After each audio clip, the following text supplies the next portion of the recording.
Hi everyone. तो मैं हूं Mridula, your mentor for CUET psychology. Okay, तो सीयूईटी साइकोलॉजी के साथ साथ आप लोगों को बिल्कुल ये आइडिया है कि we have even started preparing all of you for boards also. Okay, तो आपको ये भी पता है कि इस साल मई में हम लोग बहुत ज्यादा मिले, right? We have met for one shot videos of psychology, top 50 questions of psychology, और यहाँ तक कि हमने तो टॉप 350 क्वेश्चंस ऑफ साइकोलॉजी भी करे। Okay, and I know that most of you have told me कि मैम वो 350 क्वेश्चन में से ना most of the questions were there in CUET, right? तो सीयूईटी तो अगले साल है, ठीक है, हमें पता है कि सीयूईटी विल स्टार्ट मई में चालू होगा। मगर मई से पहले, ठीक है, मई से पहले हमारे पास एक बहुत बड़ा इम्पेडिमेंट है। ओके, जिसकी वजह से आप ही नहीं, मैं भी बड़ी टेंस रहती हूँ कि यार कैसे परफॉर्म करेंगे बच्चे।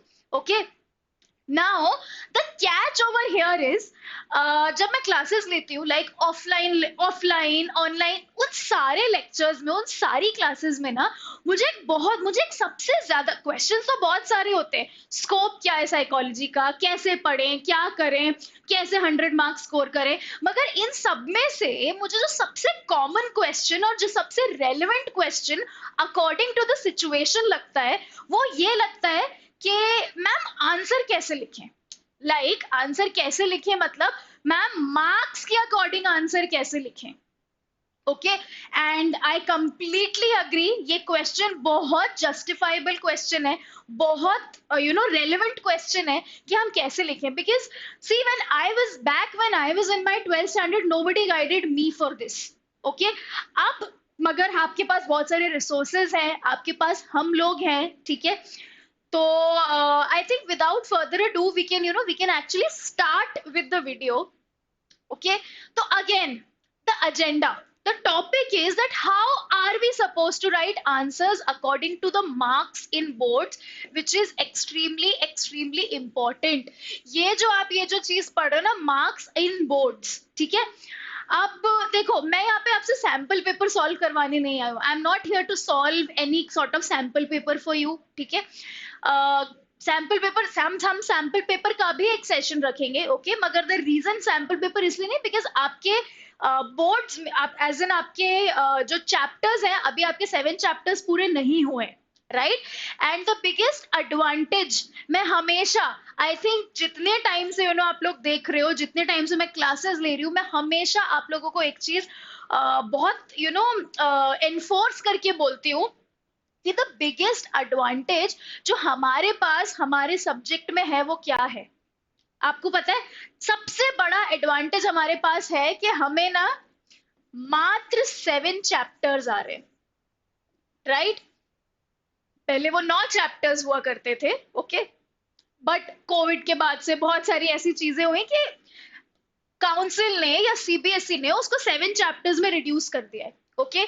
एंड अब आप में से कोई बोलेगा कि मैम वो 7 चैप्टर्स तो है, मगर चैप्टर्स बहुत बड़े बड़े, मगर then still it is one of the biggest advantage for you. अच्छा, ये चीज सीयूईटी में अप्लाई नहीं होगी, सीयूईटी में आपको 9 नहीं आएंगे, मगर बोर्ड्स में आपके लिए एक बहुत बड़ा रिलीफ है कि बिल्कुल ही completely 8 and 9 chapter scrap off हो चुका है, ओके। और वो स्क्रैप ऑफ होने की वजह से हमारे पास इतना टाइम है कि हम ऑलमोस्ट मैं ये बोल सकती हूँ कि एक 1 ईयर के टेन्योर में, ओके, हम साइकोलॉजी को प्रोबेबली पूरी बुक को कम से कम 6 टाइम्स प्रॉपरली रिवाइज कर सकते हैं, okay. And that is where psychology students के लिए 100 ऑन 100 स्कोर करने का जो एक मौका होता है वो और ज्यादा बढ़ जाता है, ओके। तो आई थिंक ये जो सबसे बड़ा ये जो एडवांटेज है, इसका हमें फुल यूज करना चाहिए, ओके।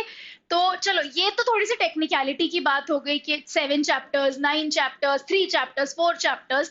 तो अब हम वापस से मुद्दे पे आते हैं। तो मुद्दा ये है कि हमें स्कोर कैसे करने हैं मार्क्स, ठीक है।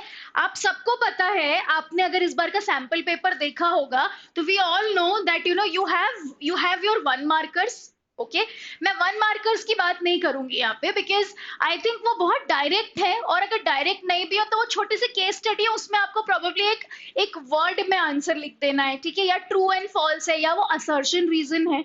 Okay I will not talk about assertion reason का भी हम एक सेशन करेंगे, which I promise that we are going to do that.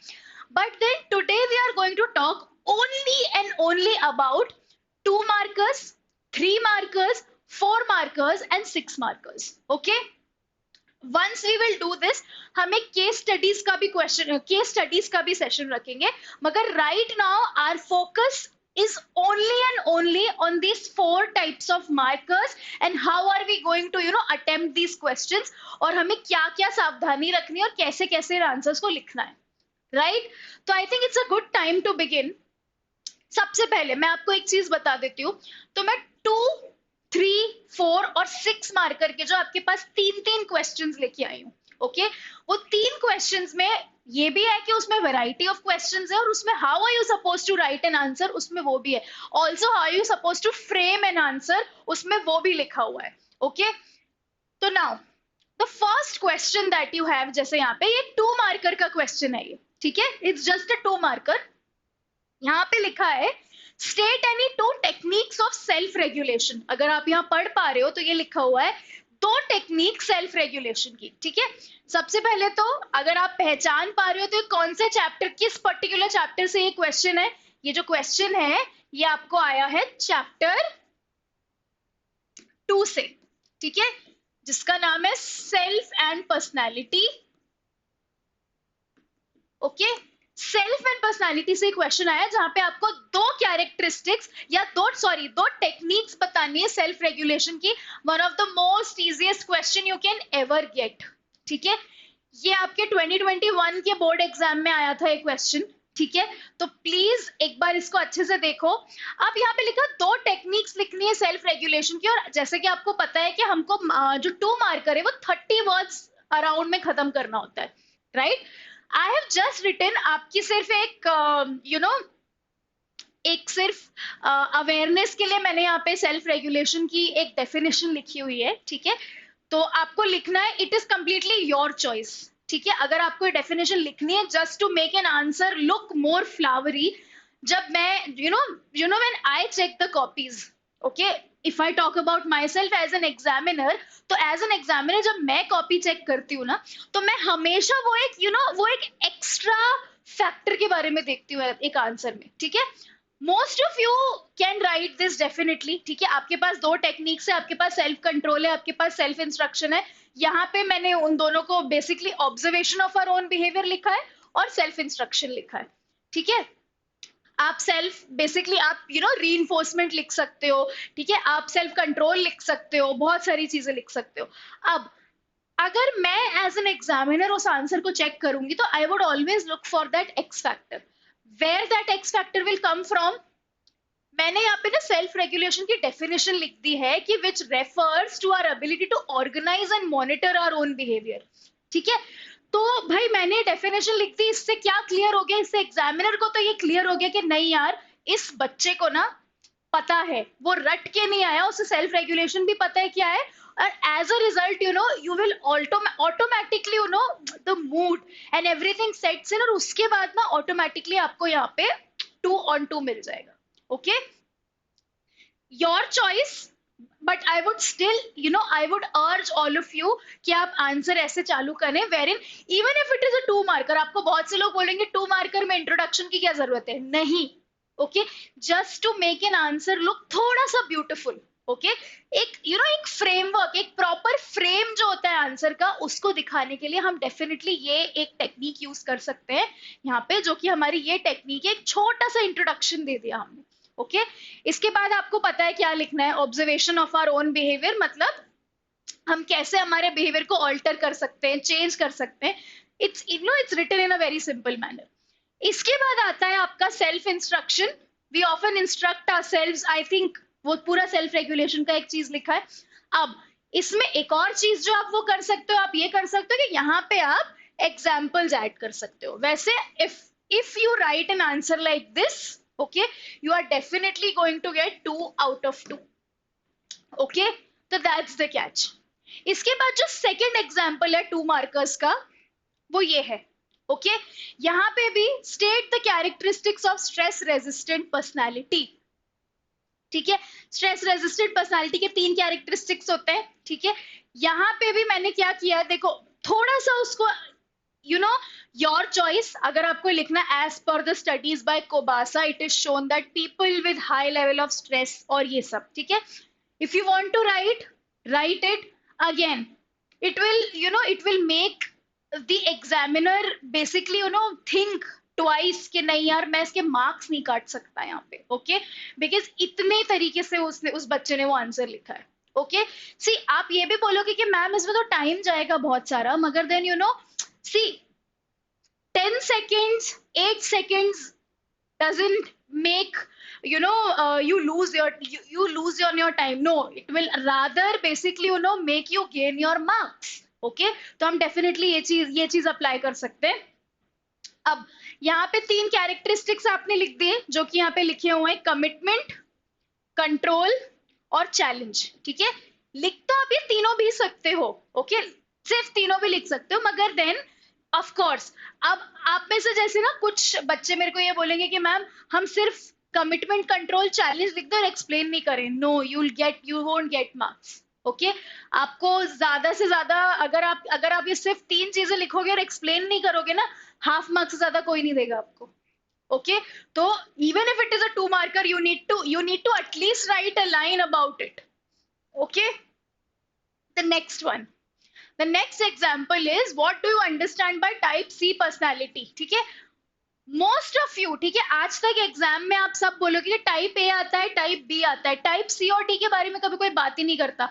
तो क्योंकि कोई बात नहीं करता तो डेफिनेटली बोर्ड्स में आ सकता है। Okay, I have seen one of the schools, एक स्कूल का पेपर मैंने देखा है, उसमें उन्होंने टाइप सी इंक्लूड किया था। ओके, तो जनरली हमारी आदत होती है कि हम टाइप ए पढ़ लेते हैं, टाइप बी पढ़ लेते हैं, बिकॉज वो सबसे कॉमन है, इजी है, सब कुछ है, मगर नहीं, we have to be very thorough with it. Okay, 2 markers में टाइप सी, सबसे पहले टाइप सी किसने दिया था? सबसे पहली बात तो जो टाइप ए टाइप बी था वो रोजनमैन फ्राइडमैन ने दिया था, उसके एक्सटेंशन में ये मॉरिस ने दिया था, ये चीज याद रखनी है। ओके, और आई थिंक आप सबके स्कूल में सेकंड चैप्टर तो अभी तक पूरा खत्म हो गया होगा, this is why I have included this particular question also. तो यहाँ पे सबसे पहले तो अपन इनका नाम लिखेंगे जिसने टाइप सी दिया हुआ है। ओके, सीधे नहीं लिख देना है अपन को कि टाइप सी टाइप सी बड़े कोऑपरेटिव होते हैं, ओके, अनअसर्टिव होते हैं, type C are very prone to cancer, नहीं, सीधे नहीं। उसके लिए तो आपको 1 मार्क मिलेगा, मगर वो 1 मार्क जो है ना वो इस पे बहुत डिपेंड करेगा आपका, कि आपको पता होना चाहिए कि who has given type C. Okay, this is why a question like this you are supposed to include things. Okay, फिर आप आपकी कैरेक्टरिस्टिक्स लिखो कि टाइप सी के क्या कैरेक्टरिस्टिक्स है। ओके, फिर तो अगर आपने इसके बाद सिर्फ ये भी लिख दिया कि वो अनअसर्टिव है, वो पेशेंट है बहुत ज्यादा, ठीक है, वो कोऑपरेटिव है, then also you will fetch marks. Okay, this was about the 2 markers. Okay, इसके बाद आता है 3 मार्कर। ओके, अब यहाँ पे क्वेश्चन है कि एप्टीट्यूड, इंटरेस्ट और इंटेलिजेंस से डिफरेंट कैसे है।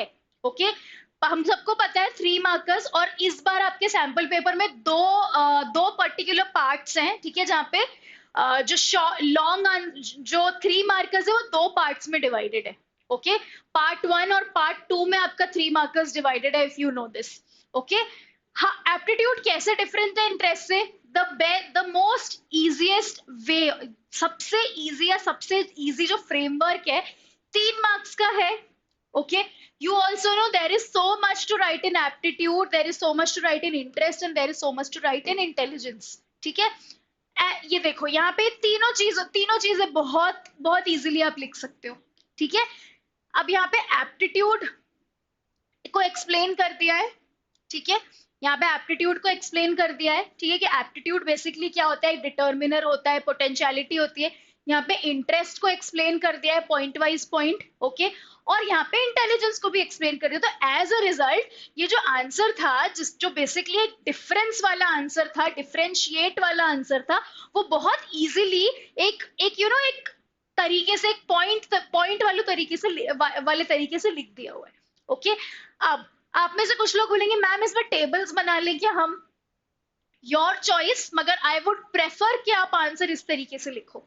Okay, an examiner will always be happy because ये थोड़ा सा डिस्क्रिप्टिव आंसर है, क्योंकि अंडरस्टैंड 2 मार्कर्स तक फिर भी चलता है, मगर जहां 3 मार्कर की बात आ जाती है तो 3 मार्क्स में एन एग्जामिनर एक्सपेक्ट्स यू कि आप थोड़ा सा डिस्क्रिप्टिव आंसर लिखो. Okay, let me right over here. थोड़ा सा आपको ना 3 मार्क्स में ना डिस्क्रिप्टिव बनना पड़ेगा. ओके, हेंस हेंस 3 मार्कर्स में थोड़ा डिस्क्राइब करो चीजों को, क्योंकि जब आप डिफरेंसेस बॉक्स फॉर्म में लिखते हो ना, आप डिस्क्राइब नहीं कर पाते चीजों को.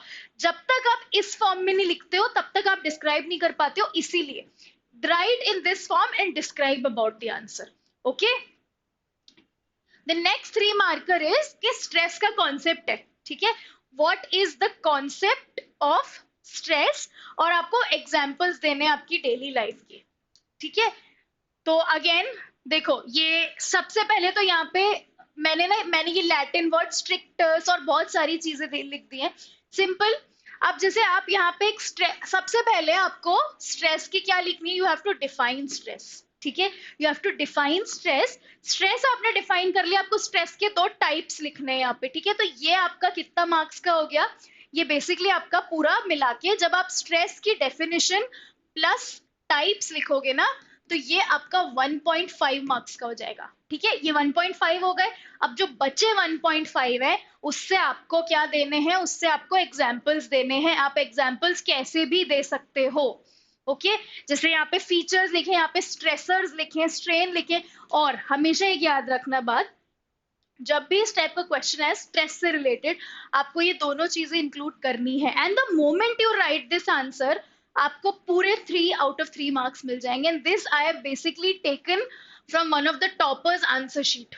Okay, that particular girl wrote just exactly like this. Okay, 2021 की एक टॉपर आंसर शीट में से I have taken this, and exactly वैसे इसमें not even सिंगल इधर का उधर लिखा हुआ है.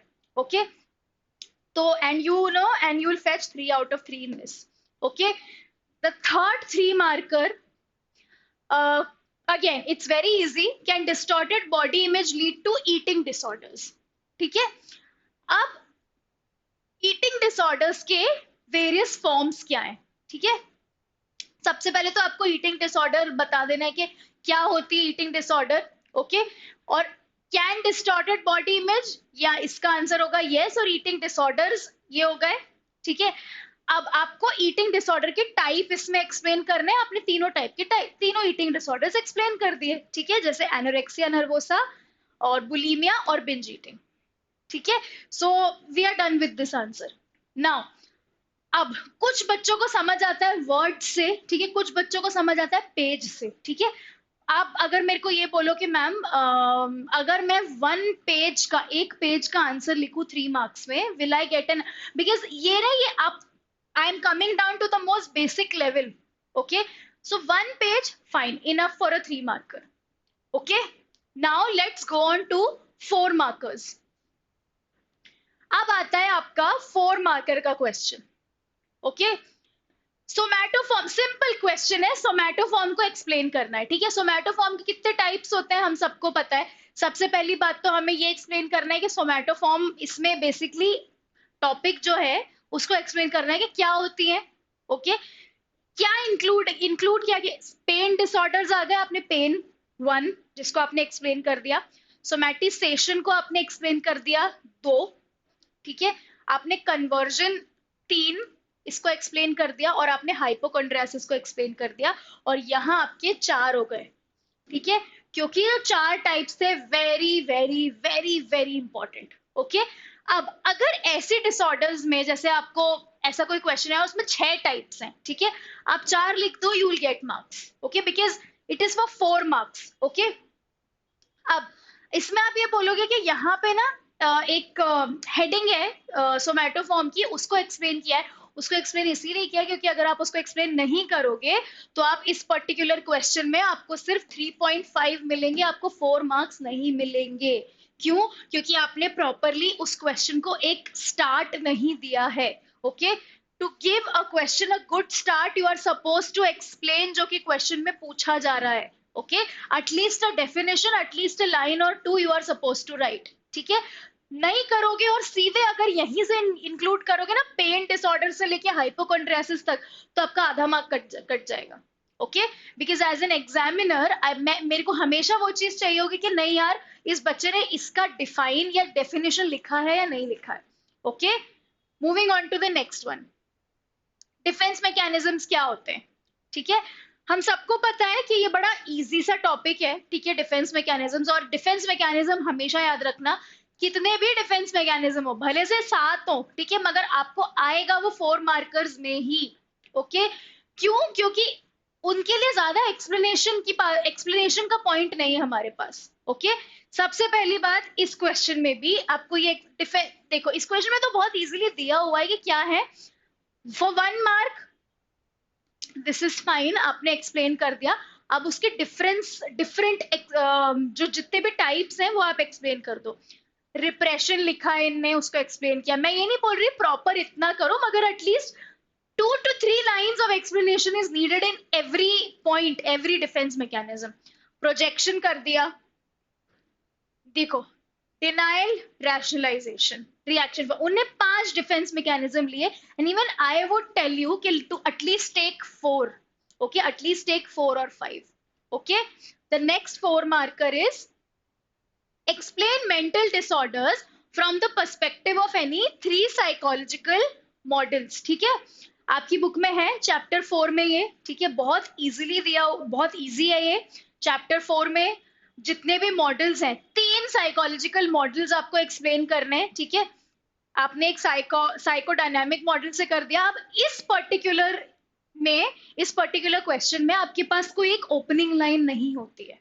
ठीक है, क्योंकि ये सारे मॉडल्स हैं। ठीक है, यहाँ पे आप सीधे चालू कर सकते हो इन तीनों मॉडल्स को। आप प्रॉपर एक पॉइंट वाइज पॉइंट, एक आपका साइकोडायनामिक हो गया, आपका बिहेवियरल मॉडल हो गया, और आपका कॉग्निटिव हो गया, and your answer ends over here. ठीक है, अब so before starting with the 6 marker, मुझे एक जैसे मैंने 3 मार्कर में आपको बोला था पेज वाइज, बहुत से बच्चों को वापस से अगेन पेज वाइज आप अगर बोलोगे तो 4 marker can finish off in between 1.5 to थोड़ा सा ज्यादा पेज, लाइक 1.5 पेजेस में you can finish off your answer. Okay, now come 6 markers, जो सबसे ज्यादा इंपॉर्टेंट है और आपके सबसे ज्यादा मार्क्स कैरी करते हैं ये। ओके, अभी जैसे क्वेश्चन है, so while speaking in public the patient changes topic frequently, is this a positive और a negative symptom? Describe the other symptoms and sub types of schizophrenia. मतलब ये क्वेश्चन बहुत बड़ा है। ठीक है, you are suppose to explain a lot of things in this question. ठीक है, तो सबसे पहला तो पेशेंट जब टॉपिक चेंज कर रहा है तो क्या होता है। अब देखो, जब पेशेंट टॉपिक चेंज कर रहा है तो उनने डिरेलमेंट बता दिया कि डिरेलमेंट होता है। ठीक है, ये पॉजिटिव सिम्टम है या नेगेटिव सिम्टम है, उनने बता दिया this is one of the positive symptoms. ठीक है, अब even if you only write till here or here, it is fine, आपका 1 मार्क पक्का है यहाँ पे। ठीक है, क्योंकि आपने 2 चीजें एक्सप्लेन कर दी ना। Even if you do not right this, completely fine. मैंने सिर्फ एक टॉपिक के बिकॉज बहुत से बच्चे बहुत अच्छे आंसर्स लिखते हैं, वो लिख सकते हैं। ठीक है, अब यहाँ पे 2 चीजें आपने एक्सप्लेन कर दी, इसलिए 1 मार्क वहीं मिल जाएगा, क्योंकि ये भी लिख दिया है और ये भी लिख दिया है, यू फेच योर 1 मार्क्स। इसके बाद इनने क्या बोला है, ये नेगेटिव है, ये भी हो गया। अदर सिम्टम्स, ठीक है, 3 सिम्टम्स लिखे हैं यहाँ पे, पॉजिटिव, नेगेटिव, साइकोमोटर। ठीक है, पॉजिटिव सिम्टम्स क्या होते हैं उन्होंने ये एक्सप्लेन किया हुआ है। ठीक है, सारे पॉजिटिव सिम्टम्स को लिखा है उनने।